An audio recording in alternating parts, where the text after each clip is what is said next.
Alors bonjour à tous, bienvenue donc dans cette 4e session de notre série des grands témoins, en public et en présence de nombreux apprentis de l'EPMT. Et nous avons donc cette fois-ci le plaisir de recevoir Guillaume Gomez, représentant personnel du président de la République et ambassadeur de la gastronomie française en France et dans le monde. Guillaume Gomez, bonjour, merci beaucoup d'être parmi nous aujourd'hui. Bonjour, ravi d'être avec vous. Alors, je vais juste faire une petite parenthèse à l'attention du public. N'hésitez pas à poser vos questions à Guillaume Gomez via le chat et nous garderons également un petit temps à la fin de son intervention pour des questions de nos apprentis. Alors, Guillaume, pour revenir à vous et vous présenter rapidement, vous avez donc été formé à l'EPMT. Vous êtes devenu à 25 ans le plus jeune des meilleurs ouvriers de France. Vous avez été chef des cuisines de l'Élysée de 2013 à début 2021 et vous avez été nommé, entre autres, chevalier de l'Ordre national du mérite, officier de l'Ordre du mérite agricole et chevalier de la Légion d'honneur. Vous êtes également coprésident de l'association Eurotoc, parrain de l'Association nationale des apprentis de France, l'ANAF, et vous êtes impliqué dans de nombreuses autres associations. Donc, nous allons revenir sur tous ces points au cours de votre intervention, mais pour commencer, j'aimerais que vous partagiez avec nous votre parcours et notamment vos années à l'EPMT, que vous puissiez nous expliquer un peu ce qu'elles vous ont apporté et comment elles ont pu vous amener là où vous êtes aujourd'hui. Merci beaucoup Fanny. Écoutez, déjà donc ravi d'être avec vous. C'est toujours, comme je l'ai dit, c'est vrai il y a quelques jours à l'EPMT in situ et là, comme je vous le répète, c'est toujours pour moi un plaisir de revenir à l'EPMT ou de participer à des séquences comme celle-ci ou même de vous rencontrer dans les différents salons ou les différents concours dans lesquels je peux croiser des gens de l'EPMT. L'EPMT, ça a bien sûr été un moment important de ma carrière professionnelle et de ma vie de cuisinier, puisque c'est le début. Et vous en rendez peut-être pas compte aujourd'hui, parce que j'étais comme vous dans les années 90, j'étais à l'EPMT en 93-94 pour 2 ans. 92-93, je ne sais même plus. Mais j'ai fait un BEP hôtelier à l'époque à l'EPMT, et c'est vrai que la période que j'ai passée à l'EPMT, sur le moment, on se rend pas compte. On est dans une école, on est au début de notre carrière, on a des rencontres avec des professionnels, mais si vous voulez, on est dans la construction et c'est vraiment a posteriori, quelques années après, même de nombreuses années après, où on se rend compte de la valeur de l'apprentissage que l'on a eu, de la teneur également du travail qui a été celui de nos formateurs. Et vous savez, les formateurs qui sont autour de vous, même si par moments ils peuvent vous agacer, vous énerver, vous faire rire, et ce sont des gens qui donnent de leur temps, de leur métier, de leur passion pour vous. Et vous le comprendrez plus tard. J'essaye pas de vous faire la leçon, mais vous comprendrez plus tard que ce sont grâce à des gens comme ces formateurs ou comme vos patrons d'apprentissage que vous serez plus tard un professionnel. Que vous êtes déjà de jeunes professionnels, mais plus tard, plus ça va aller, plus ça va grandir, et plus vous aurez également en vous cette fibre de la transmission, et votre passage à l'EPMT marquera votre carrière et marquera votre vie comme ce passage a marqué la mienne. Alors rapidement, mon parcours, donc j'ai commencé par un apprentissage. Alors à une époque où l'apprentissage était vraiment pas ce qu'on pouvait appeler la filière d'excellence qu'elle est aujourd'hui. C'était vraiment une voie de garage et c'était vraiment très peu considéré malgré les efforts que toutes les écoles et que tous les intervenants du milieu de l'apprentissage essayaient de montrer. Et c'est vrai que j'ai choisi l'apprentissage contre quasiment tout le corps professoral de l'époque, puisque j'avais des bons résultats scolaires. Et mon professeur de mathématiques, qui était mon prof principal, à qui je fais de la pub depuis plus de 30 ans, le pauvre monsieur Tornadidjo, convoque mes parents en leur disant « Vous vous rendez compte, vous envoyez votre fils faire de la cuisine alors qu'il peut faire un vrai métier ». C'est comme ça qu'on considérait le métier de cuisinier il y a un petit peu plus de 30 ans. Ça a heureusement bien changé. Donc, pourquoi l'EPMT? Tout simplement parce que je choisis l'apprentissage très tôt. Je décide d'aller vers un apprentissage et je suis pris avec un dossier scolaire correct. J'avais de bons résultats scolaires. Avec un dossier scolaire correct, je suis pris dans toutes les écoles parisiennes à l'époque qui étaient. Il y avait Béliard, il y avait Ferrandi, enfin il y avait les écoles qu'on retrouve également aujourd'hui. Mais l'une des rares qui faisait de l'alternance, c'était l'EPMT. À l'époque, pas d'alternance possible dans beaucoup d'écoles. Et donc, c'est comme ça que je me retrouve à l'EPMT. Je fais un petit stage d'été dans un restaurant qui fut mon restaurant d'apprentissage, mais à l'époque avec un ancien professeur, avec un ancien chef de cuisine, Monsieur Denonin, qui a bien connu Christophe Blini. Et Monsieur Denonin me dit écoute, moi je veux bien te prendre en apprentissage au mois de septembre, mais par contre, je ne travaille qu'avec le PMT. Bon, voilà, donc c'est grâce à Monsieur Denonin et aux Traversières que je me retrouve à l'EPMT. Entre-temps, Monsieur Denonin vend son restaurant à un jeune chef, Johnny Benariac, qui ensuite a pris pas mal d'apprentis à l'EPMT. Et c'est comme ça que je démarre ma carrière. Et ensuite, c'est ce que je dis à chaque fois que je suis en face de jeunes comme vous, c'est faites-vous toujours remarquer par la qualité de votre travail. On vous demande pas d'être des bons professionnels, puisque vous apprenez votre métier, bien évidemment, vous faites des erreurs, bien évidemment, vous avez des lacunes et c'est normal puisque vous êtes au début de votre formation. Et de toute façon, des erreurs, vous en ferez tout au long de votre carrière. Ce qu'il faut, c'est apprendre, c'est comprendre où est-ce que l'on a fait une erreur, où est-ce qu'on a péché pour pouvoir s'améliorer et surtout avoir l'humilité de comprendre que lorsqu'on vous donne un conseil, que ce soit un supérieur, que ce soit un chef, un professeur ou un supérieur hiérarchique au sein d'une brigade ou d'une équipe, ou que ce soit même un subalterne, quelqu'un de votre équipe quand vous serez à des postes importants, vous avez toujours à apprendre. Et c'est comme ça que l'on évolue et c'est comme ça qu'on apprend. Et donc, moi, j'ai eu cette chance de rencontrer, parce que je pense que c'est vraiment une chance de savoir déjà très tôt ce que je voulais faire, de rencontrer les bonnes personnes. Monsieur Charpini, qui est un professeur de salle à l'EPMT, qui, lors de la porte ouverte et de mon inscription, me force presque à faire de la salle. Il me dit j'ai bien compris, monsieur, que vous vouliez faire de la cuisine. J'avais 14 ans. Tout le monde voulait m'empêcher de faire de la cuisine. Il me dit j'ai bien compris que vous voulez faire de la cuisine, mais au vu de vos résultats scolaires, vous pouvez également vous diriger plutôt que faire juste un CAP.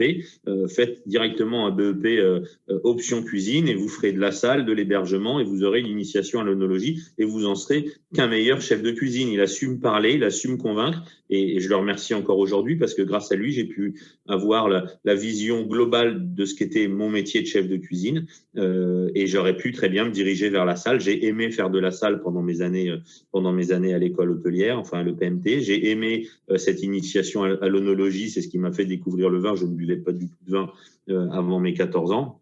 Non pas qu'on buvait du vin à l'école, mais on testait, on goûtait, et en tout cas, on avait une sensibilisation au métier du vin, de la sommellerie et de la vigne, et c'est quelque chose d'important. Et en effet, c'est toujours des années plus tard qu'on se rend compte de la qualité de la formation que l'on a eue, et en tout cas celle que j'ai eue à l'EPMT. Donc, une amitié, bien sûr, s'est créée avec Christophe Blini. Hein, on n'était pas du tout proches lorsque j'étais à l'école. C'est au fur et à mesure des années que ça l'est devenu. Et puis, toujours, comme je vous l'ai dit, un plaisir de revenir à l'EPMT. Donc, ensuite, à la suite de mon apprentissage et de mon diplôme, j'aurais pu continuer. Et ça, une fois de plus, hein, moi, je donne pas de conseils en disant arrêtez ou continuez. Chacun doit le sentir. Quelles sont vos envies? Si vous avez la capacité de passer des diplômes, passez-les, mais passez-les bien. Ne restez pas à l'école pour rester à l'école en glandouillant. Soyez parmi les meilleurs et profitez de ces années d'expérience vraiment pour vous enrichir et pas juste passer du temps avec les copains. Et moi, j'avais vraiment envie de travailler, d'aller dans ce monde de l'entreprise que j'avais découvert grâce à l'apprentissage. Et donc, je décide d'arrêter à l'issue de mon BEP. Et c'est Johnny Benariac, mon patron d'apprentissage, qui me place chez Jacques Le Divalec, un restaurant 2 étoiles Michelin à l'époque, donc une grosse brigade. Et c'est ensuite, au bout de presque 3 ans, chez Jacques Le Divalec, que je reçois, alors là, ça ne parlera pas aux plus jeunes d'entre vous, mais une lettre comme quoi je devais partir faire mon service militaire. Voilà, et c'est Jacques Le Divalec qui me place en 97 au Palais de l'Élysée. Donc, vous voyez, j'ai eu cette chance très tôt de savoir ce que je voulais faire, de choisir ce métier. J'ai eu la chance de rencontrer tout de suite les bonnes personnes dans ce métier, Monsieur Charpini, Monsieur Blini, Johnny Benariac, mon patron d'apprentissage. Et j'ai eu aussi cette chance, troisième chance, de jamais chercher de travail. C'est-à-dire qu'à chaque fois, ce sont mes patrons qui m'ont placé. Johnny Benariac qui m'a placé chez Le Divalec qui m'a placé à l'Élysée, et l'Élysée qui aujourd'hui me porte sur le poste que j'ai d'être ce représentant pour tous les métiers de la gastronomie et de l'alimentation auprès du président de la République. Donc, j'arrive à l'Élysée en juin 97 pour faire mon service militaire. Je dois rester normalement 1 an. Je suis accueilli par le chef de cuisine, Joël Normand, et il y avait 2 autres personnes de sa brigade qui étaient arrivées sous le général de Gaulle. Alors, imaginez bien, j'ai 18 ans, 19 ans, j'arrive dans dans un milieu où on parle de gens qui sont là depuis près de 40 ans, ils avaient 36 ans de maison. Je me dis, comment est-ce que c'est possible de rester aussi longtemps dans une maison? Et en fait, je découvre une maison, une atmosphère, une façon de travailler où il n'y a aucune routine qui peut s'installer, ce qui fait que les années passent et je les vois pas passer. Et j'ai aussi cette dynamique des concours de cuisine. Je commence à faire des concours de cuisine avec, une fois de plus, des résultats. J'en gagne, j'en perds beaucoup, j'en perds plus que j'en gagne. Mais l'école des concours est aussi une façon de se remettre en question et aussi une façon de chercher au fond de soi des solutions à des problèmes qui nous sont imposés. Donc, j'encourage chacune et chacun d'entre vous à un moment de sa carrière faire des concours. Ça apprend également, vous savez, à sortir de sa zone de confort, sortir de chez soi et surtout à gérer ce stress qui fera partie de votre quotidien de par le service, de par la pression qui peut s'opérer avec des échéances temporales qui sont attenantes à nos métiers. C'est-à-dire que le convive, le client arrive, il doit déjeuner à 13h, il faut que vous soyez prêt à 13h. Le retard de chantier n'existe pas dans notre profession. Donc, c'est quelque chose, le concours, qui vous permet cela. Et ensuite, c'est grâce à cette école de concours que différents professeurs, différents jurys, différents professionnels sur les concours me repèrent, alors que j'en perds, je vous ai dit, j'en perds 90%. Enfin, on ne perd pas un concours à partir du moment où on va au bout. Juste le classement, des fois, on est 6e au lieu d'être premier. Mais ce sont des professionnels qui, sur les concours, me repèrent et me disent à un moment, vous devriez tenter le meilleur ouvrier de France, vous devriez tenter le meilleur ouvrier de France. Une fois, deux fois, plusieurs fois. Au début, je me dis, tiens, les vieux, ils débloquent un peu. J'ai une vingtaine d'années. Je dis, tiens, pourquoi il me parle du meilleur ouvrier de France? C'est n'importe quoi. Je viens de faire 4e, je viens de faire 5e. Et puis, au bout d'un moment, vous savez, ça aurait été un manque de respect que de ne pas écouter leurs conseils et que de ne pas écouter leurs directives. Et donc, je décide de m'inscrire au concours de meilleur ouvrier de France. Alors, je vais vous dire que lorsque je m'inscris au concours de meilleur ouvrier de France, j'ai 23 ans, j'y crois tellement peu que je continue les autres concours et que je dois être le seul candidat à avoir passé son titre de meilleur ouvrier de France à faire une finale d'un concours international entre la demi-finale et la finale. Parce que je me retrouve sur un concours en Italie, le Gualtiero Marchesi Awards, qui était l'équivalent du Bocuse d'Or, mais à l'assiette, à Milan, un championnat du monde avec une quinzaine de pays, une vingtaine de pays même. Et en fait, c'est sur place que j'apprends que je suis en finale des meilleurs ouvriers de France. Donc, autant vous dire que là, par contre, je rate un peu mon concours sur place, parce qu'ensuite, j'ai la tête vraiment dans le meilleur ouvrier de France. Et je me retrouve, vous l'avez dit, à 25 ans, le plus jeune lauréat de l'histoire dans la catégorie cuisine des meilleurs ouvriers de France. Parce que par contre, ce qui est sûr, c'est qu'à chaque fois que je me suis inscrit quelque part, à chaque fois que j'ai décidé de faire un concours, même si, en effet, je ne pensais pas être au niveau, je le faisais du mieux que je puisse faire et je le faisais bien sûr avec détermination et la volonté de gagner. Mais après, ce qu'il faut comprendre, c'est qu'un concours, c'est pas vous qui décidez. Vous pouvez décider seulement de faire le mieux que vous puissiez faire. Ensuite, vous mettez votre travail à sanction et pour le titre de meilleur ouvrier de France, c'est une cinquantaine de personnes qui vont décider si vous méritez ce titre de meilleur ouvrier de France. Donc, c'est comme ça que je me retrouve meilleur ouvrier de France à l'âge de 25 ans, en poste au Palais de l'Élysée. Donc, je passe sous-chef, numéro 3. La chance encore dans cette temporalité fait que Joël Normand, qui est le chef, qui était le chef du Palais de l'Élysée, part en retraite dans l'année d'après. Donc, de numéro 3, je passe numéro 2 lorsque Bernard Vaution passe chef de cuisine. Et lorsque Bernard Vaution prend sa retraite quelques années plus tard, 7-8 ans plus tard, je passe numéro 1, vous l'avez dit, en 2013. Et donc, alors je suis passé assez rapidement sur près de 30 ans de ma vie, mais en 2021, au mois de mars, nous avions décidé avec le président, j'avais déjà opéré dans ce sens-là, j'avais travaillé sur le rayonnement de la gastronomie à l'international, vous l'avez dit, avec des associations comme Eurotoc, je préside également une association qui s'appelle les Cuisiniers de la République, qui fédère celles et ceux qui travaillent pour la République française, bon nombre de nos chefs à l'international, et donc voilà, on décide que je puisse relever un nouveau challenge et le président me nomme son représentant personnel auprès des acteurs de la gastronomie, de l'alimentation et des arts culinaires. Donc, Je suis là aujourd'hui pour représenter toute cette profession, pas seulement les chefs de cuisine, je reste chef de cuisine, mais je ne suis pas là pour servir uniquement les chefs de cuisine, mais tout cet écosystème, j'ai envie de dire, de la terre à la poubelle, parce que ça part de nos producteurs, des semenciers, nos transformateurs, nos distributeurs, avec une notion bien sûr sur tout ce qui est l'anti-gaspillage, jusqu'à la méthanisation de nos déchets, puisque notre alimentation doit être de toute façon dès aujourd'hui plus sociale, plus sociétale et plus environnementale. Ce qui m'amène devant vous aujourd'hui, et après je vais arrêter mon petit laïus pour vous laisser, on a 1 heure, donc comme ça on aura une quarantaine de minutes de questions-réponses et pour que vous puissiez poser toutes vos questions. Mais ce qui m'amène aujourd'hui devant vous, c'est déjà un message d'espoir pour vous dire que bien sûr on est dans une période compliquée, bien sûr vous l'avez vu, cette pandémie mondiale a impacté notre art de vivre et a impacté nos professions et le métier vers lequel vous vous dirigez. Et mon message est celui de vous dire que il y a le ciel bleu devant nous, ça y est, ça reprend. Vous avez choisi un métier d'excellence, vous avez choisi une filière d'avenir et vous avez choisi une filière dans laquelle vous aurez toujours du travail et surtout vous aurez cette chance que même au milieu de crise, vous pourrez choisir parce que vous serez maître de votre destin, vous avez choisi l'apprentissage et cet apprentissage vous permet d'être déjà dans l'entreprise, vous permet d'être déjà dans le métier et vous êtes les maîtres de salle, les sommeliers, les cuisiniers, les pâtissiers de demain. Partout où vous irez dans le monde en tant que Français avec ce savoir-faire, vous serez connu et reconnu et vous pourrez faire ce que vous souhaitez. Et une fois de plus, réussir sa vie et réussir dans la vie, il y a une différence, il y a une petite différence.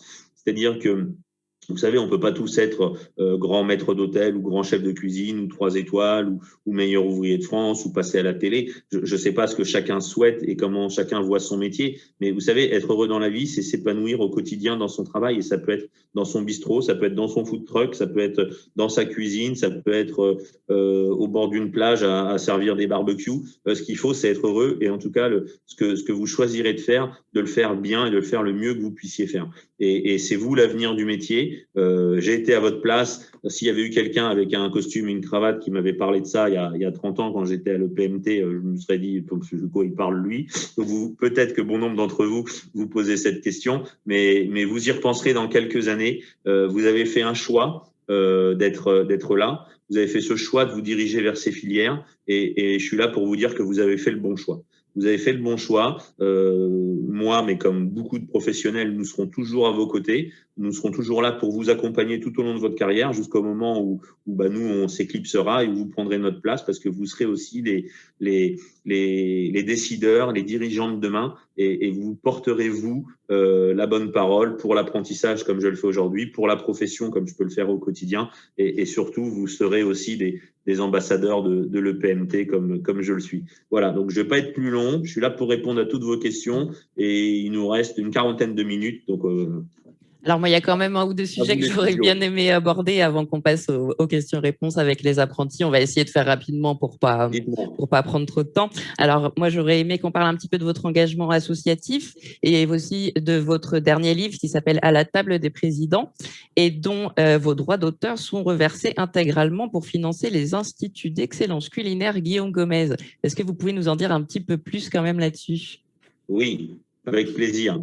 Alors, c'est vrai que ça manque un peu d'humilité lorsque vous avez une école qui porte votre nom, mais tout simplement, c'était pour aider mes partenaires à trouver des financements. Ce sont 3 écoles, puisque maintenant il y a 3 écoles qui portent mon nom, qui sont totalement caritatives, où on accueille des jeunes qui sont pour la plupart des primo-accédants à l'éducation, c'est-à-dire que c'est la première génération à aller à l'école. Donc voilà, donc c'est dans une zone assez reculée de Madagascar, une à l'île Maurice. Là, vous avez devant vous mon livre, donc À la table des présidents, c'est mon 5e livre et l'intégralité des droits de mes 5 livres, d'ailleurs pas que de celui-ci, mais partent pour des associations caritatives et celui-ci plus particulièrement pour les écoles avec la Fondation École de Félix, mais sinon c'est vrai que je participe et je vous invite à regarder un petit peu sur Internet si vous avez un petit peu de temps. Vous savez, toutes les causes sont belles, il n'y a pas une cause qui est plus belle que l'autre. J'ai la chance de ne pas être touché ni dans ma famille, ni dans ma chair par telle ou telle maladie, mais c'est vrai que j'aide la recherche sur le cancer cancer infantile, on s'est mobilisé également pour le sida, on s'est mobilisé pour les Restos du Cœur, on s'est mobilisé pour une association qui s'appelle Vision du Monde, qui facilite l'accessibilité à l'eau potable, construit des écoles, s'occupe des jeunes filles, notamment en Afrique.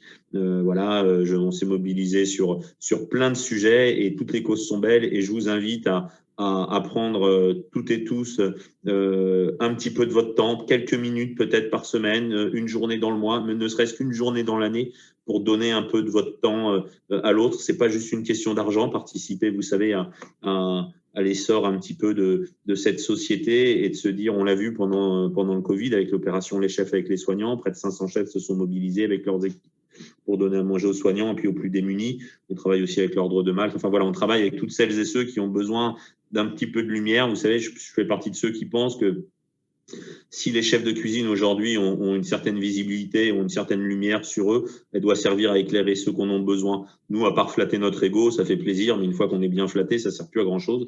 Donc, je pense que ça peut servir à ça. Et c'est vrai que vous savez, vous représentez aussi quelque chose, cette jeunesse de France. Et quand on a la chance de vivre dans un pays comme la France, et ben, c'est aussi transmettre certaines valeurs. Et la transmission en fait partie, bien sûr, mais c'est aussi des valeurs d'égalité, de fraternité et de liberté. Et si vous pouvez donner ne serait-ce qu'un tout petit peu de votre temps et de vos convictions pour les autres, et ben, vous verrez que c'est déjà, ça se partage assez facilement et c'est contagieux et vous n'en serez que plus heureux dans la vie. Voilà. Et on vous félicite pour votre engagement. Est-ce qu'on peut éventuellement peut-être dire quelques mots sur vous, votre vision du futur? On sait que les métiers de la cuisine ces derniers temps ont été mis à rude épreuve avec toute la situation sanitaire.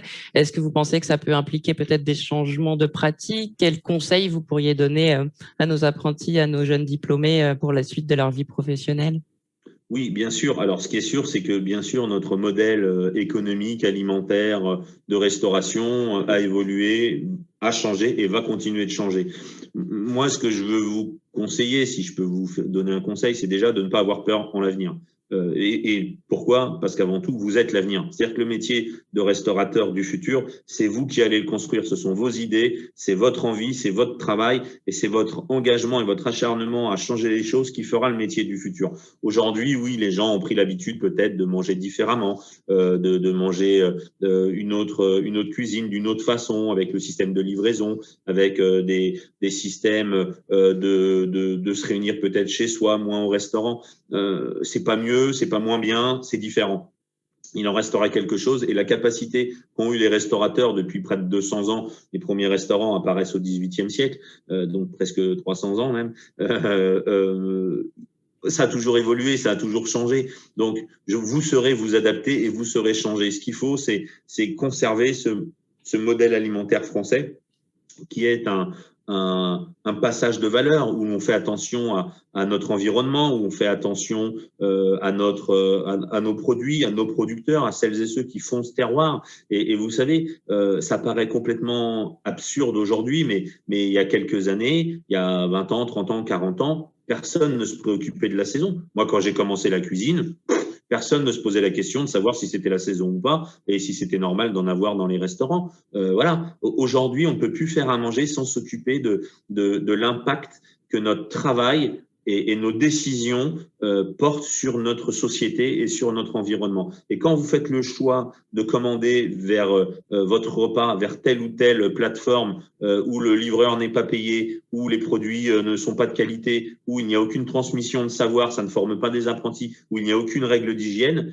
ben, on est tous complices de ça. Donc, il faut comprendre que l'alimentation de demain, c'est nous qui allons la créer. Les gens ont conscience de ça aujourd'hui. On ne peut pas dire, avec le flux d'informations que l'on a et notamment l'échange que l'on peut avoir comme celui d'aujourd'hui. Aujourd'hui, on est au courant de ce qui se passe. Donc, quand vous consommez des fraises au mois de janvier, vous savez que déjà, elles vont pas être bonnes, qu'elles vont être chères et que ça a un impact sur votre environnement. Si vous faites ce choix-là, vous êtes responsable de ça. Et moi, j'ai confiance dans cette jeunesse qui est bien plus alertée et bien plus sensibilisée à ça que je ne l'étais à leur âge. Et je trouve qu'on a des leçons à tirer de tout ça, qu'on doit apprendre de cette jeunesse, de celle que j'ai devant moi aujourd'hui, parce que vous êtes bien plus responsable que ma génération l'a été à votre place. Donc voilà, moi j'ai confiance en l'avenir et j'ai confiance en vous et je sais que vous saurez changer les choses et aller dans le bon sens sans pour autant être figé dans l'histoire et de se dire tout le temps c'était mieux avant. Voilà. Merci pour ces conseils. Du coup, bonjour Pierre Mendes, qui est le directeur des relations entreprises à l'EPMT. Il est avec nos apprentis pour leur permettre de vous poser, Guillaume, directement leurs questions. Alors Pierre, la parole est à vous et à nos élèves. Est-ce qu'on a des jeunes qui ont des questions à poser à Guillaume? Peut-être pas encore. Il faut toujours qu'il y en ait un qui se lance. C'est toujours la première question, puis après ça vient. C'est pour le premier que c'est plus compliqué, effectivement. Mais on peut éventuellement, là vous parliez de saison, etc. Est-ce que peut-être vous pourriez dire un mot? C'est un peu l'engagement que vous avez avec Eurotoc. Peut-être qu'on peut en profiter pour en parler un petit peu. Si ça amène des questions, avec plaisir. Eurotoc, c'est une association qui a été fondée il y a plus de 30 ans par Paul Bocuse, entre autres, puisque c'est une association qui a été fondée par des chefs européens, Paul Bocuse pour la France, le baron Romeyer pour la Belgique, et ainsi de suite. Ils se sont rendus compte que beaucoup de choses allaient se décider à Bruxelles, notamment vis-à-vis de la législation sur nos produits. Et donc, Eurotoc est une association qui aujourd'hui défend le produit à Bruxelles et a la possibilité d'aller et au Parlement et à la Commission parler de ça. Et le petit changement que va opérer prochainement Eurotoc, justement, c'est que c'était une association qui était réservée aux chefs de cuisine.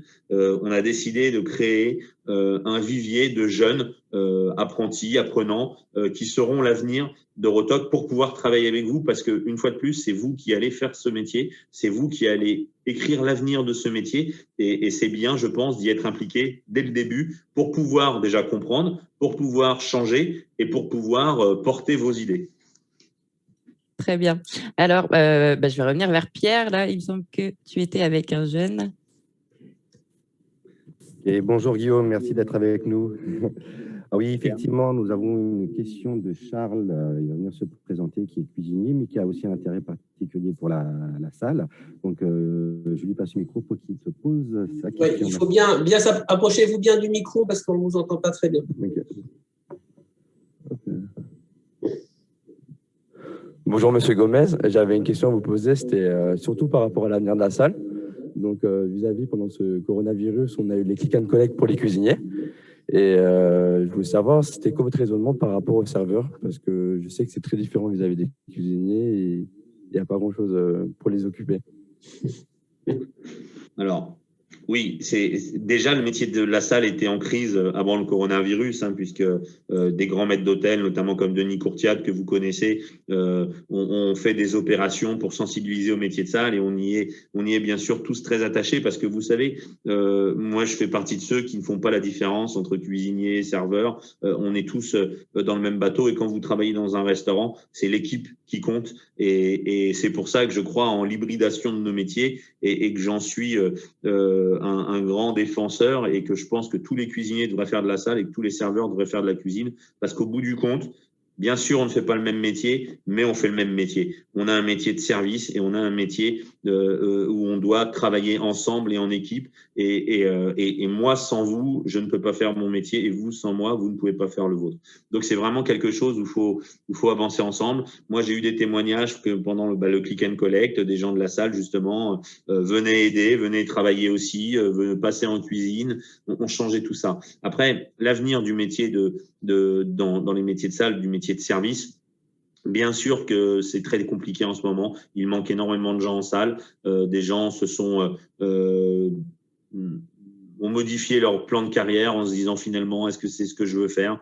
Moi, ce que je dis, c'est que pour les jeunes qui sont passionnés par le service, qui sont passionnés par la sommellerie, qui ont envie de travailler dans ces métiers-là, il y aura toujours du travail. Donc, vous avez aujourd'hui des possibilités immenses pour bien faire votre métier. Après, oui, comme dans toutes nos filières, il y a des choses qui ne sont pas parfaites, il y a des choses à changer. Et une fois de plus, c'est vous qui allez changer tout ça. Donc, dès aujourd'hui, moi, je comprends, j'ai échangé avec des jeunes qui me disent « Oui, mais chef, vous vous rendez compte, nous, au début, on lave des verres au vinaigre, on lave des assiettes, on porte des plats, on n'a pas le droit de parler aux clients, on passe l'aspirateur, c'est pas très marrant. » oui, ce n'est pas très marrant. Je sais, je suis passé par là, je le sais bien. Maintenant, en effet, peut-être qu'il faut changer tout ça. Quel est l'intérêt de passer des heures à faire des choses au vinaigre alors qu'on pourrait avoir des gens qui sont des officiers, c'est un métier aussi, qui pourraient aider à tout ça, ou peut-être que la cuisine, la salle pourrait pendant 1 heure conjointement, tout le monde faire ces parties-là. Peut-être que les serveurs pourraient passer en cuisine aussi, faire le travail que les cuisines ne veulent pas faire,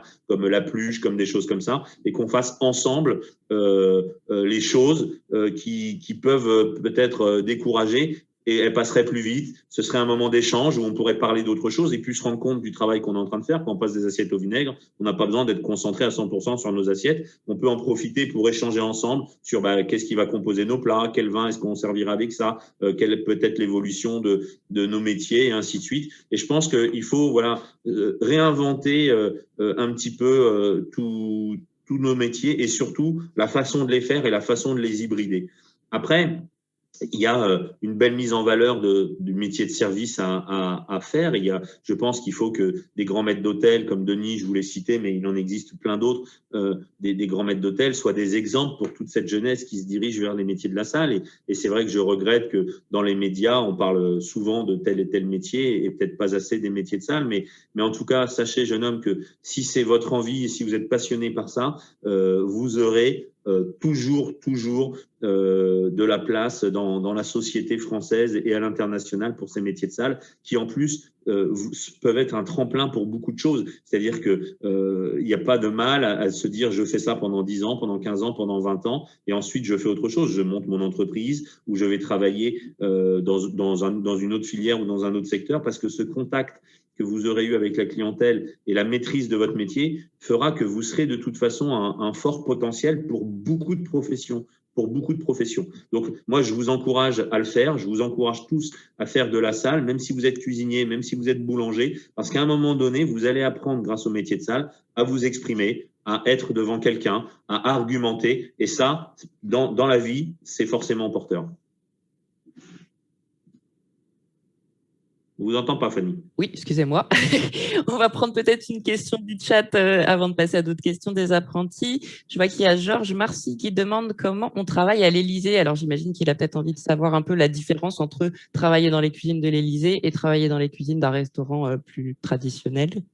Merci. Alors déjà, je m'excuse si des gens posent des questions sur le chat. Je compte sur vous, Fanny, parce qu'en fait, moi, je ne le vois pas comme je suis sur une tablette. Je vois pas le chat apparaître, et si je vais sur le chat, je ne vous vois plus.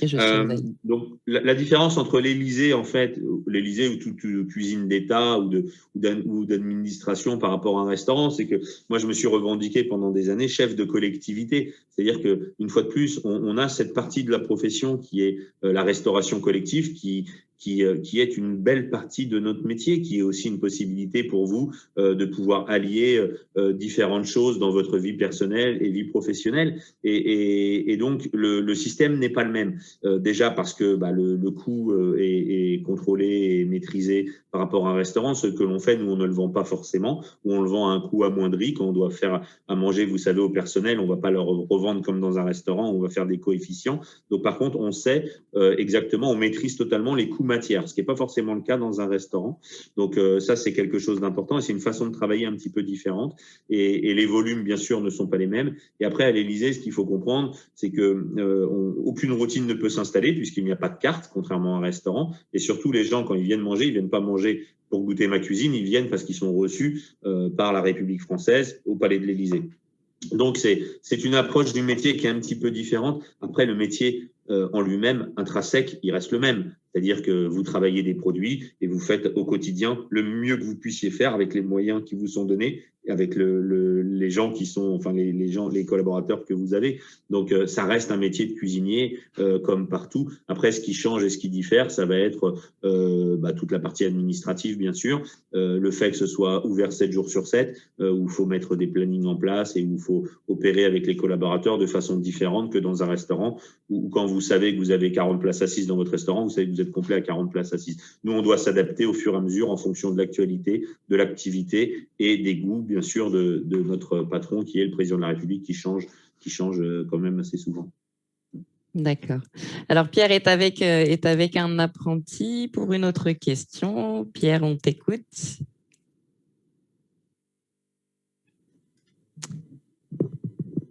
Alors, il y a peut-être eu un petit souci.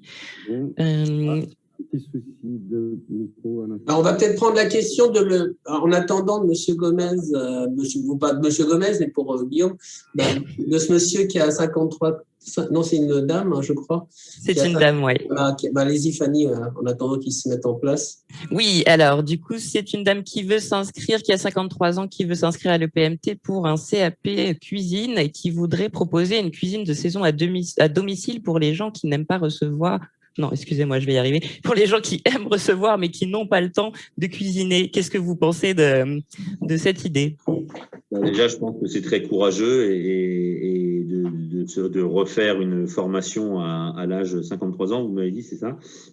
Et une fois de plus, je pense que ce soit à 53 ans, à 15 ans ou à 20 ans, il n'y a pas d'erreur à partir du moment où on va se donner à fond dans ce qu'on fait et on va se donner les moyens de faire correctement. En effet, l'obtention d'un diplôme, une formation, c'est quelque chose d'important pour apprendre déjà des règles d'hygiène, des règles de travail et avoir peut-être les techniques que l'on n'a pas naturellement, même si on cuisine depuis des années. Et comme j'ai pu dire aux plus jeunes qui sont en formation, à partir du moment où vous en avez l'envie, faites-le. Faites-le et en effet, il y aura toujours des débouchés. On a la chance.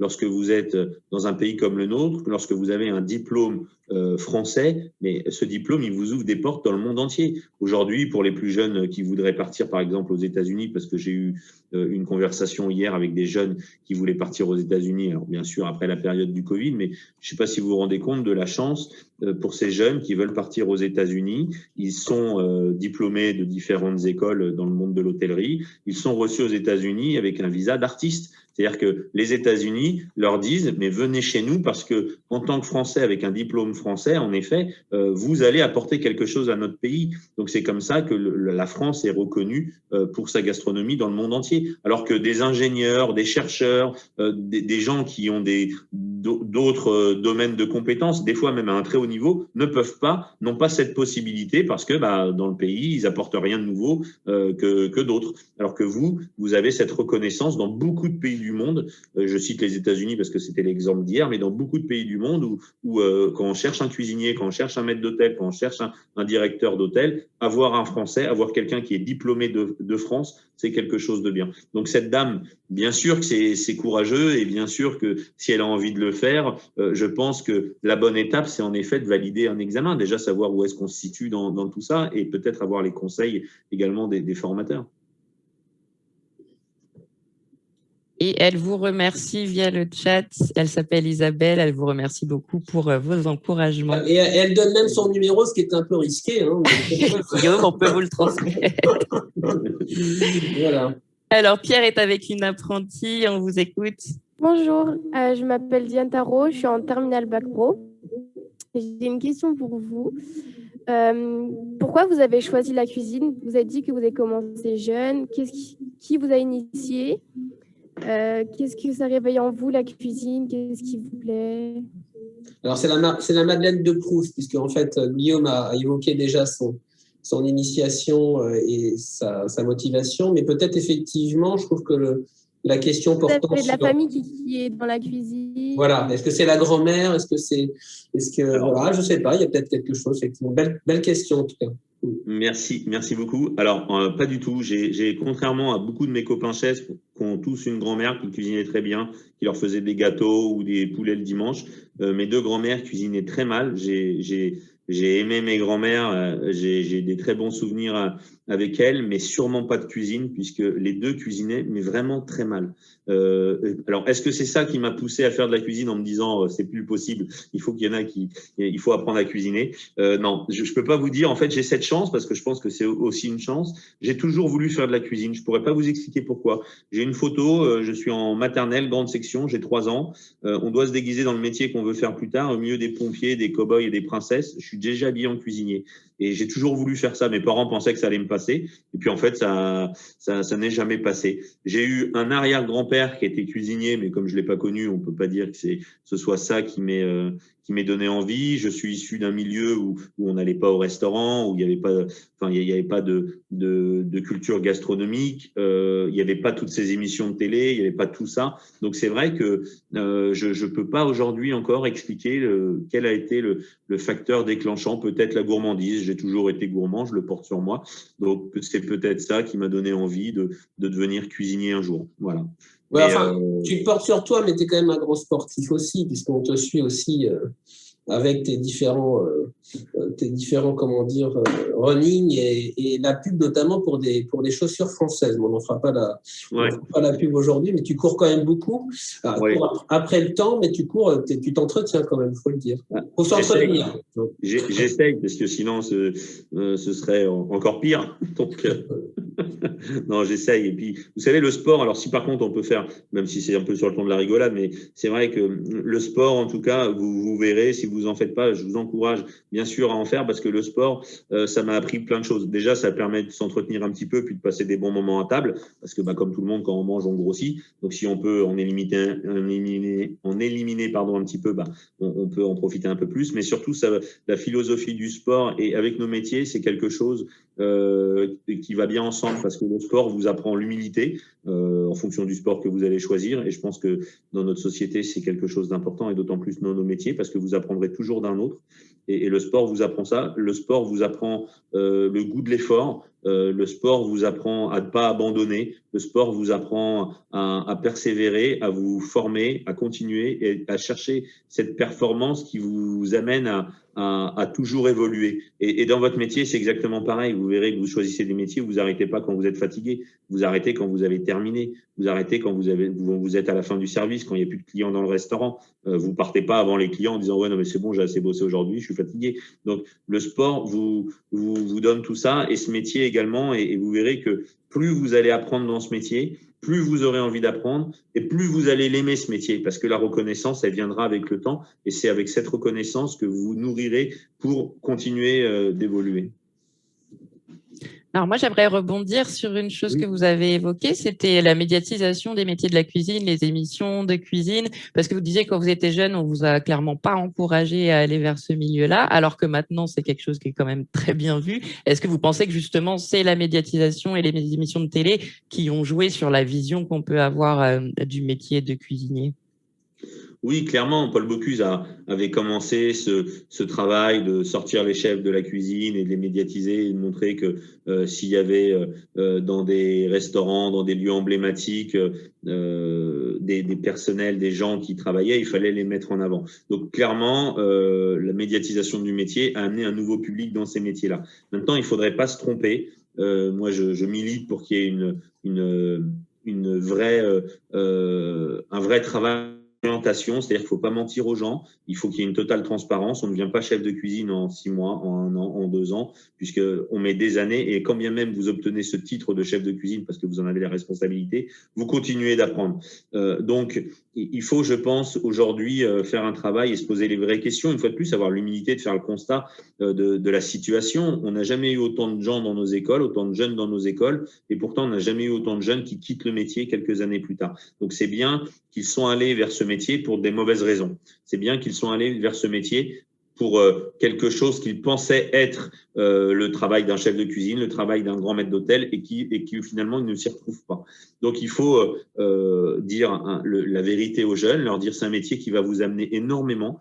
Vous allez pouvoir vous épanouir, vous allez pouvoir faire ce que vous souhaitez. Il y a peu de métiers qui vous donnent cette possibilité-là. Parlez aux gens autour de vous, même à vos parents, à vos oncles, vos tantes, aux amis. Il y a peu de métiers qui vous donnent autant de possibilités. Vous voulez voyager, vous voyagez. Vous voulez vous installer dans un territoire, vous pouvez le faire. Vous voulez être votre propre patron, vous pouvez. Vous ne voulez pas être votre propre patron, vous le pouvez aussi. Enfin, vous avez le champ des possibles qui est infini. Donc, c'est vraiment quelque chose qui va vous apporter énormément de choses. Vous avez on parle souvent d'ascenseur social. C'est l'une des rares professions aussi où on ne va pas vous demander d'où vous venez, ce que vous faites, quelles sont vos envies, vos moyens, et vous allez être jugé que sur votre travail. À partir du moment où vous mettez toutes les chances de votre côté, vous allez évoluer et dans la société, et dans l'entreprise, et dans votre vie personnelle. Par contre, il y a un mot que beaucoup de jeunes qui j'échange ont repris en disant oui, mais c'est beaucoup de sacrifices. Écoutez, moi j'ai fait ce métier, je le fais encore, mais je l'ai fait maintenant différemment, mais je me suis engagé, vous savez, quand j'ai commencé ce métier, j'avais 14 ans, j'étais un bébé, c'est une époque où les journées, on comptait même pas les heures, mais je partais de chez moi, j'habitais en banlieue dans le 93, je partais de chez moi vers 7 heures du matin, et je rentrais par le dernier RER à plus de minuit, c'était une journée de repos par semaine, j'ai jamais eu l'impression de sacrifier quoi que ce soit, parce que c'est ce que je disais aux jeunes, si vous avez l'impression de sacrifier quelque chose, changez tout de suite parce que ça va être une vie de sacrifice. Et si vous avez l'impression que c'est ça, eh ben en fait vous êtes trompé parce que c'est pas du sacrifice que de donner du temps à sa passion. Et plus vous allez être passionné, plus vous le deviendrez et plus le métier il va vous donner. Et vous avez cette chance de pouvoir vous épanouir, de pouvoir faire des rencontres extraordinaires, de pouvoir voyager, de pouvoir vraiment choisir de la façon dont vous allez faire évoluer votre métier. Il y a peu de métiers qui font ça. Je parlais avec des jeunes apprentis qui étaient en plomberie. Bon, eux, vous savez, le tuyau, quand il doit arriver au bout de l'autre tuyau, ils peuvent pas dire mais non, mais moi je décide de le faire comme ça, le tuyau. Non, vous pouvez faire ce que vous voulez à partir du moment où vous arriverez à vous épanouir dans ce métier. Donc ça, c'est vraiment une chance. C'est vrai que ce sont des années compliquées. Ce sont les premières années de votre vie. Ce sont les années où on vous demande de faire des choix qui vont régir votre vie pendant des années. Mais sachez que même s'il y a des moments compliqués, même s'il y a des difficultés, même s'il y a des obstacles, plus vous vous relèverez, plus vous franchirez ces obstacles, plus vous prendrez confiance en vous et plus vous serez épanoui dans vos métiers. Et ça, c'est vraiment quelque chose d'extraordinaire parce que, une fois de plus, vous êtes l'avenir de ces métiers et ce métier, les métiers que vous avez choisis, déjà, vous n'êtes pas enfermé dans une case. Vous pouvez très bien commencer par la cuisine, aller en salle, commencer par la salle, aller en cuisine, finir en pâtisserie, en boulangerie, ouvrir un traiteur, ouvrir des concepts, réfléchir encore à des choses auxquelles on n'a pas pensé. Et ça, c'est ce métier-là qui va petit à petit, vous mettre sur cette voie-là. Et plus vous allez faire ce métier, plus vous serez passionné par ça. Alors, Diane, notre apprentie est toujours aux côtés de Pierre. Elle a une deuxième question, en fait, à vous poser. On va l'écouter tout de suite. Alors, j'ai une autre question. Vous êtes en cuisine toute la journée, vous cuisinez toute la journée. Le soir, quand vous rentrez chez vous, qu'est-ce que vous allez vous préparer? Est-ce que vous avez un petit plat que vous aimez bien, quelque chose de rapide? Est-ce que vous prenez votre temps à cuisiner? Alors, en fait, ce n'est pas une question, il y a plusieurs questions. Alors déjà, il faut comprendre que la cuisine, c'est un métier qu'on ne fait pas pour soi, qu'on fait pour l'autre. Je vais vous dire, moi, cuisiner pour moi, je ne l'ai jamais fait, mais jamais. Jamais je l'ai fait de ma vie. C'est-à-dire que si je rentre le soir, tard ou pas tard, aujourd'hui c'est différent, je suis marié, j'ai des enfants, donc quand je cuisine, c'est aussi pour ma famille. Donc là, oui, je vais pouvoir prendre du temps. Je prends plaisir à cuisiner, je prends plaisir quand j'ai le temps. J'en ai un peu plus maintenant, mais le week-end, par exemple, ça me dérange pas de passer 3 à 4 heures en cuisine à cuisiner pour des amis, pour ma famille. Par contre, pour moi, mais je passerai jamais plus de 3 minutes dans la cuisine, le temps d'ouvrir le frigo, de prendre un yaourt ou ce qui passe par là. Je me nourris, je fais attention à ce que je mange dans le sens où j'aime que ce soit des bons produits. Mais vous savez, un bon repas, c'est une tranche de bon pain avec un morceau de fromage, c'est un bon repas. Une tomate de saison coupée en 3 avec un petit peu d'huile d'olive ou du sel, c'est un bon repas. Vous voyez, il n'y a pas besoin de cuisiner pendant des heures. Par contre, quand vous faites le choix de cuisiner, c'est parce que vous donnez du temps à l'autre et vous accordez du temps à celui que vous allez recevoir, comme quand vous allez préparer une belle table, comme quand vous allez prendre du temps à faire une décoration florale pour recevoir vos amis et ainsi de suite, comme le métier que vous faites dans un restaurant quand vous allez recevoir les clients. Vous vous apprêtez le moment pour qu'il soit le mieux possible. Après, pour soi, pour moi, non, franchement, je pourrais pas vous dire, je mange vraiment ce qu'il y a. S'il y a des restes, je suis très content. Mais sinon, non, vraiment, je passe pas des heures à cuisiner pour moi, ça c'est sûr. Okay. Et si je vous invite par exemple chez moi, qu'est-ce que je dois vous cuisiner? Alors, souvent les gens me disent « Ah, mais on n'ose pas vous inviter, chef, parce qu'on a peur, de faire à manger à un cuisinier. Et quand je parle avec mes copains chefs, c'est un peu partout la même chose. Mais même les gens de ma propre famille, hein, ils me disent oh là là, on sait pas quoi faire, c'est du stress. Y a pas de stress, comme je vous l'ai dit. Un cuisinier, ça aime tout manger. En plus, moi, je suis très curieux. J'aime aussi les cuisines étrangères. J'aime aussi, j'aime tout. J'aime les pâtes, j'aime le poulet, j'aime tout. Donc vraiment, à partir du moment où ce sont des produits, une cuisine de saison autour du produit, faite correctement. Bah vous savez, quand on transmet ce métier de cuisinier, c'est ce que j'ai essayé de faire et de retracer à travers les livres que j'ai faits, c'est expliquer aux gens la cuisine, elle doit ressembler déjà à celui qui l'a fait. Donc, il faut pas copier, il faut se faire confiance, il faut tester des choses. Et à partir du moment où vous le faites avec envie, eh ben, ce sera forcément quelque chose de bien. Quel succès, du coup, Guillaume. Vous avez des numéros de téléphone, des invitations à dîner. Décidément. Alors, moi, j'ai peut-être quand même aussi posé une petite question. Quels sont les conseils que vous pourriez donner aux apprentis, voilà, pour donner le meilleur d'eux-mêmes? Quels sont les meilleurs conseils que vous auriez aimé qu'on vous donne, vous, quand vous étiez jeune? Bah, écoutez, j'ai eu la chance, je pense, d'en recevoir beaucoup des conseils et surtout, une fois de plus, je vous l'ai dit tout à l'heure, avec humilité, écoutez-les. Prenez vos décisions. Vous êtes pas des enfants, vous n'avez pas 4 ans, donc les gens sont pas là pour prendre les décisions à vos places. Et être un homme à votre place, et être un homme, une femme, mais être un homme avec un grand H, c'est surtout d'assumer ses choix et de reconnaître ses erreurs. Si vous vous trompez, reconnaissez-le, faites en sorte de rectifier. Et le meilleur conseil qu'on puisse vous donner, c'est 1, de travailler, 2, d'écouter, et 3, j'ai envie de vous dire, d'avancer. Parce que bien sûr, vous allez faire des erreurs. Il faut en faire. Si vous faites pas d'erreurs, c'est qu'il y a un problème. Si en tout cas on vous dit pas ça c'est une erreur, c'est qu'en fait on peut pas vous parler et qu'on vous laissera dans un coin et vous allez petit à petit prendre un chemin qui va vous arrêter ou vous mettre en arrière. Il faut faire des erreurs, il faut comprendre pourquoi, il faut analyser, il faut poser des questions. Quand votre chef il vous dit non c'est pas comme ci, non c'est pas comme ça, il faut dire mais comment est-ce que j'aurais pu faire, à quel moment est-ce que j'aurais dû changer ma méthode ou comment faire. Soyez toujours curieux et les gens qui sont en face de vous, plus vous serez curieux, plus vous aurez envie, plus ils vous donneront. À partir du moment où vous faites ce qu'on vous demande et où vous vous intéressez à rien, bon bah la personne en face de vous, elle va se dire bon bah si lui il s'intéresse à rien, j'ai rien à lui apprendre, voilà. Donc soyez toujours curieux et surtout ayez l'humilité d'écouter, même des fois votre camarade en classe, et soyez curieux de tout. Ouvrez-vous surtout sur la culture, sur la lecture, sur le cinéma, sur les rencontres. Sortez de chez vous quand on peut, hein, attention. Hein.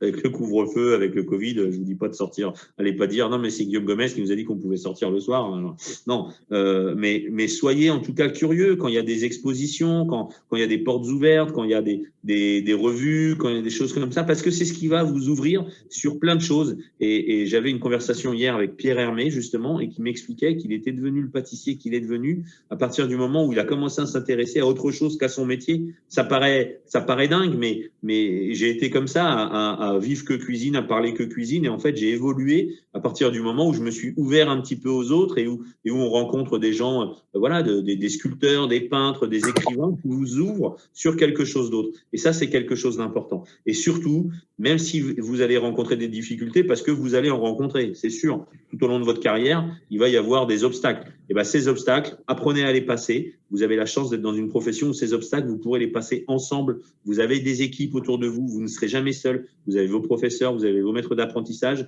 Plus tard, vous aurez vos collaborateurs. Et encore plus tard, même quand vous serez patron, vous aurez aussi des équipes. Tous ces obstacles-là, il faudra les affronter, il faudra les passer et surtout, il ne faudra pas les reproduire pour celles et ceux qui arrivent après. Très bien. Oups, il y a quelqu'un qui a oublié d'éteindre son micro. Un bébé. Oui. Alors, Pierre est avec Christophe Bigny, voilà, que vous connaissez bien, dont on parlait tout à l'heure, qui est le chef des cuisines de l'EPMT. Est-ce que peut-être il a un petit mot à vous dire? On l'écoute. Oui, bonjour Guillaume. Écoute, j'en profite pour te demander de raconter ta meilleure anecdote dans l'école. Ma meilleure anecdote, merci déjà, cher Christophe, chef, de ta présence et de témoigner ton amitié à chaque fois. Alors, ma meilleure anecdote à l'école, je vous avoue que j'en ai pas parce que j'ai passé des bons moments, j'ai passé des moins bons moments. Au début, pour vous retracer un petit peu ça, quand je commence la classe à l'EPMT en BEP, on est extrêmement nombreux. On doit être une 60aine les premiers jours. Et ensuite, ça s'écrème, des gens quittent. Il y en avait qui étaient là, qui faisaient mécanique. C'était vraiment… et on finit à une 30aine en fin de deuxième année. Mais c'est vrai que le moment que je passe à l'EPMT, alors je passe des très bons moments en cuisine, des très bons moments en salle, des moins bons moments en cours, on va dire, de matière générale, parce que déjà, j'ai envie de passer à autre chose, j'ai envie de faire plus de cuisine.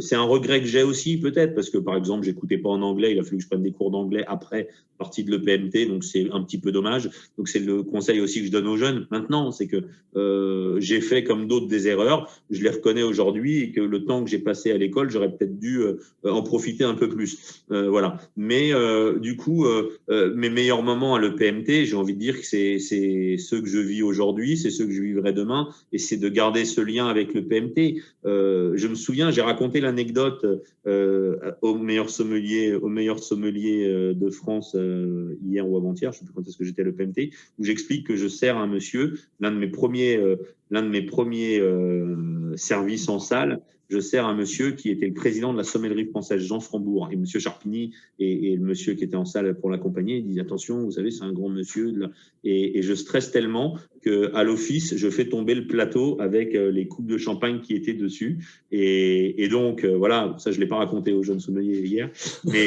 mais c'est vrai que c'est comme ça qu'on apprend, et c'est comme ça qu'après on comprend que tout le monde est passé par là et que notre métier, il doit passer par là. Et si vous ne faites jamais tomber un plateau de verre, c'est pas normal. C'est qu'arrivé un moment, je connais pas un grand maître d'hôtel qui a jamais démoulé quelque chose. Je connais pas un grand cuisinier qui a jamais brûlé quelque chose. Ce qu'il faut pas, c'est soit s'énerver, soit se décourager, soit servir quelque chose de brûlé quand voilà. Mais en tout cas, ce qu'il faut, c'est avancer et passer ça. Et le PMT, j'y ai vécu tellement de moments en plus de 30 ans que j'espère que les meilleurs moments sont encore à venir, cher Christophe. Super. Merci. Fanny, je pense qu'on arrive sur la fin, c'est ça? Oui, on va conclure, oui.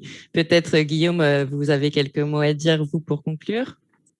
Écoutez, déjà, j'ai été ravi de faire cet échange. Alors, c'est vrai que ça passe toujours un petit peu vite, 1 heure. Hein. On aura l'occasion, c'est ce que j'ai expliqué, peut-être de le refaire. On peut s'organiser. Je peux passer aussi de temps en temps à l'école, alors sans déranger tout le cursus.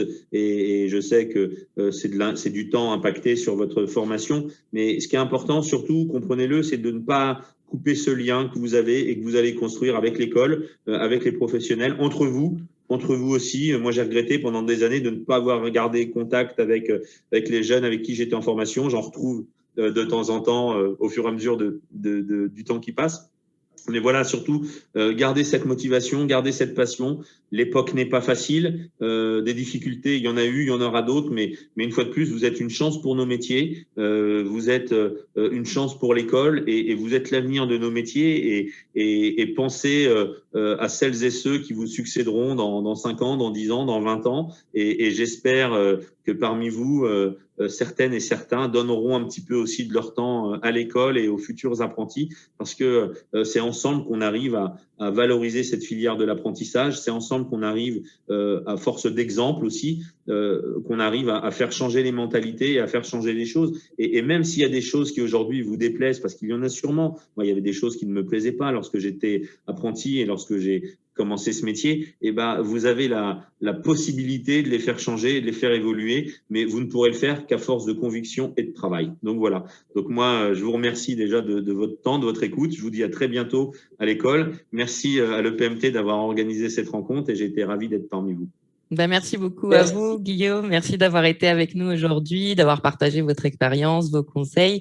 Et on vous souhaite le meilleur pour la suite de votre carrière aux côtés du président. On espère vous revoir très bientôt à l'EPMT pour un prochain événement.